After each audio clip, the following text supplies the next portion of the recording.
Hi, everyone, and welcome back to Chee-Tash. My name is Chris, and today we are going to be starting off a brand new journey through a brand new book. And this book I actually got at a Christmas gift exchange this past Christmas, and I was waiting for a good time to do it, waiting for a good time to read it for the YouTube channel, and I think we finally have made it to that point. This is going to be a little bit different than the last few books we did on clean code, a lot of software development related books going on. But today we're going to go back to kind of personal development, self-help, and productivity and efficiency with a book titled Atomic Habits by James Clear. It's a New York Times bestseller. On my cover, it says over 10 million copies sold. And it's read or it's been reviewed in very famous publications. It's been read by lots of sports teams from what I saw in the introduction and in the book sleeve, etc.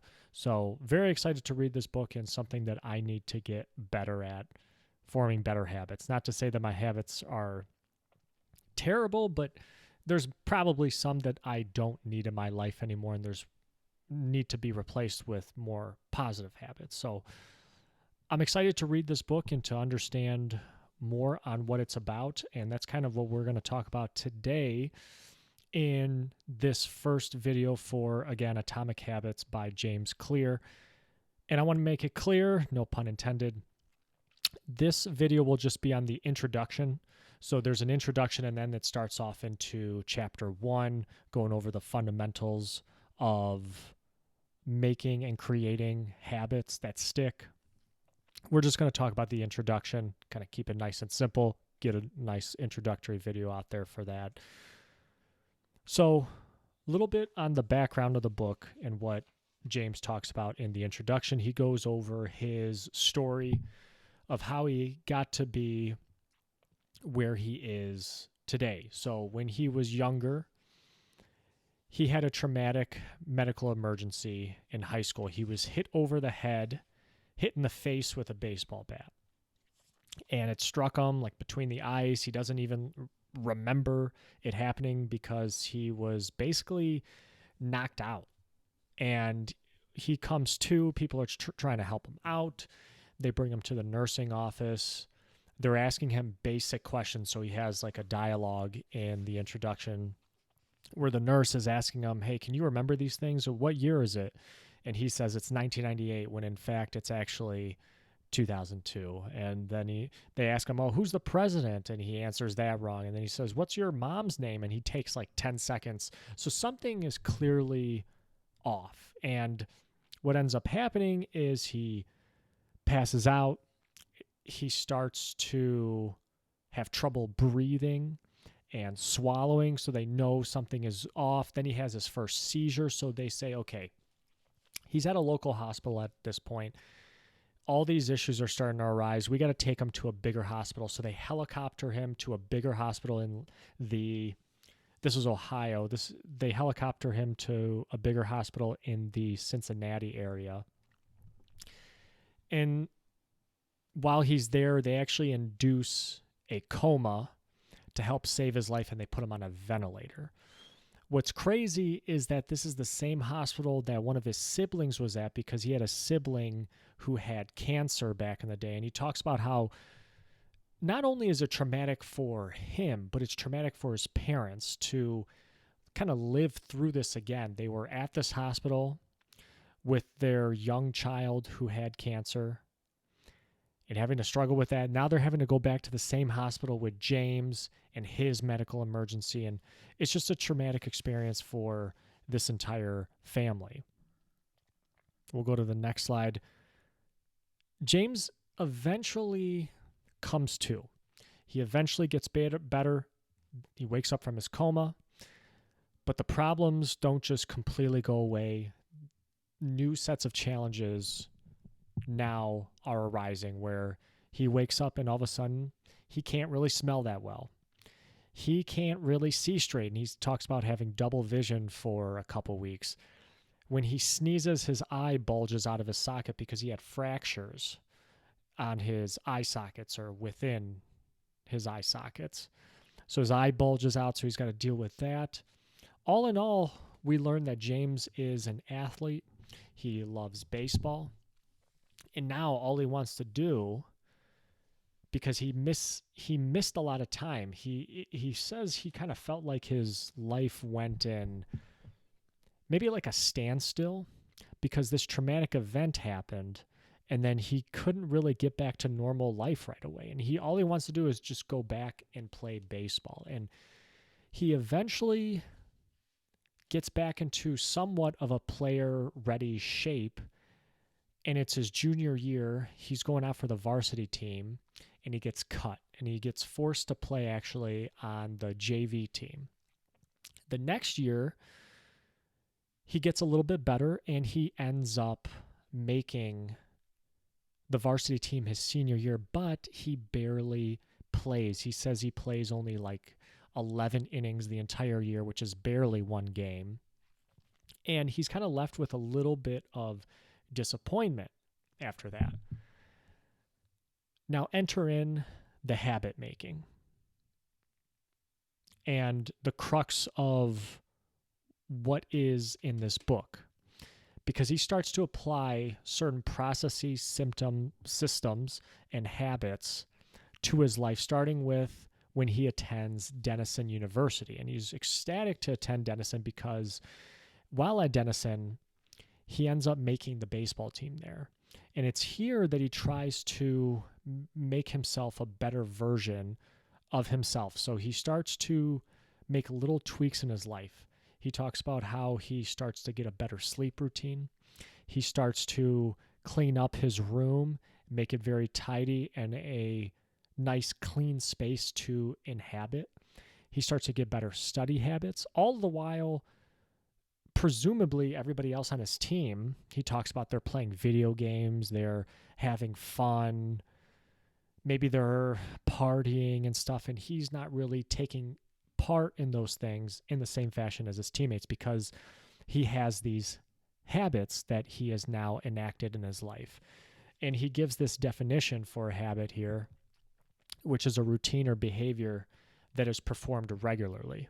So he starts doing all these things regularly. He starts, again, like I said, sleeping well, making sure he's doing well in the classroom. He's even starting to put on muscle. He's starting to go in the weight room and become stronger, which is going to help out with his baseball.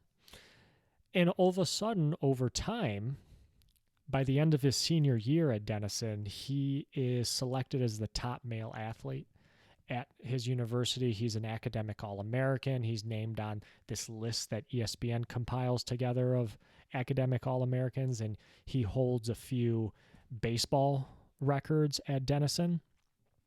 And he was awarded the President's Medal, which is one of the highest honors at Denison University. So he puts forth these habits, starts to put forth these habits when he arrives at Denison, and then by the end of his tenure there, his 4 years, look at everything he's accomplished. And he uses that as a springboard to really write this book. And the way the book starts is that he initially starts his website. And his website he talks about is called jamesclear.com. I think it's still around today. I actually haven't been on it, but it's still around today. And he gets an email newsletter going. And in the newsletters, he's kind of giving tips on stuff that has worked with him. His own personal experiments with habits, his own personal experiences with getting your life together. And he sends it out in this email newsletter. And he watches that email newsletter grow and grow and grow. And the subscribers list grows to a pretty good point. One of the fastest growing newsletters on the internet. It was in 2014, it was over 100,000 subscribers. Next thing you know, he keeps growing and growing and growing it. Next thing you know, he's got this idea for a book, and he signs a deal with Penguin Random House, the publisher of the book. He starts to get that published out there. Next thing you know, he's giving presentations to large groups. His book is being passed around sports teams, NFL, NBA, MLB, and people are starting to really really notice his material now, and his newsletter by 2017, 2018 has 500,000. Did it say receive? His website gets millions of visitors per month, and 500,000 people are subscribing to his newsletter. And then he forms this Habits Academy, which is kind of like an online course for creating, setting goals, and creating positive habits in your life. So things are going so well. And kind of, I think why he writes this book is because of look where he came from having this medical emergency to where he's at. By the time this book is out, it's a whole different world. And he credits that to some of the habits that he has put in place. And really the book, he says, is going to show you how to create these better habits and create a better life for yourself. So in this final section here, he talks about, to write a book, you must first become the book. This is a quote from Naval Ravikant, who's a tech entrepreneur, investor. I've seen he's got interviews on Rogan. This is really what James lived. He lived this book. And that's what he's going to say here. That's what I believe he's going to say is that, the stuff in this book I lived, and I know that it works. He's really lived the ideas, and he's lived the ideas that small habits turn into incredible results using a 4-step model of habits. And he just gives like a little brief introduction of this, very, very brief. And then we're going to talk about in the subsequent videos of the 4-step model of habits, which is you cue it, crave it, response, you have a response to it, then you reward it. Similar fashion to anybody out there who's in psychology major in college, similar to operant conditioning, which was developed by B.F. Skinner. But what he talks about is the distinction between what his model and B.F. Skinner's model is that B.F. Skinner's model tended to look at external stimului's effect on your behavior. And what James here is doing is asking, what about your internal states, your internal stimuli? What about that effect on your behavior? So your internal states, your feelings of emotions, your feelings in general, your motivations, etc. How does that affect your habits, or how does that affect your behavior? And that's really the difference. Yes, external things can affect your behavior, but also your internal thoughts, emotions, feelings, etc. They can affect your behavior as well. And that's really how we create better habits, is through internal stimuli.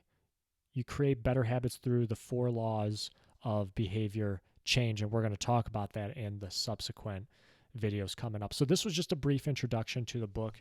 I'm just going to stop it right there, and we'll get things kicked off next time with chapter 1, but very excited to start reading this book. Again, a little bit different taste than, we read Clean Code and The Clean Coder. So I'm excited to do a little something different, and hope you guys enjoy this and continue this journey with me through this book. I think it's pretty popular. I'd heard about it before it was even gifted to me. So pretty easy to get. Amazon, Target, Barnes & Noble, what have you. Go check it out and follow me on this journey, guys. Thank you very much for listening, and we'll be back next time. My name is Chris. This has been Chee-Tash. Take care, everybody.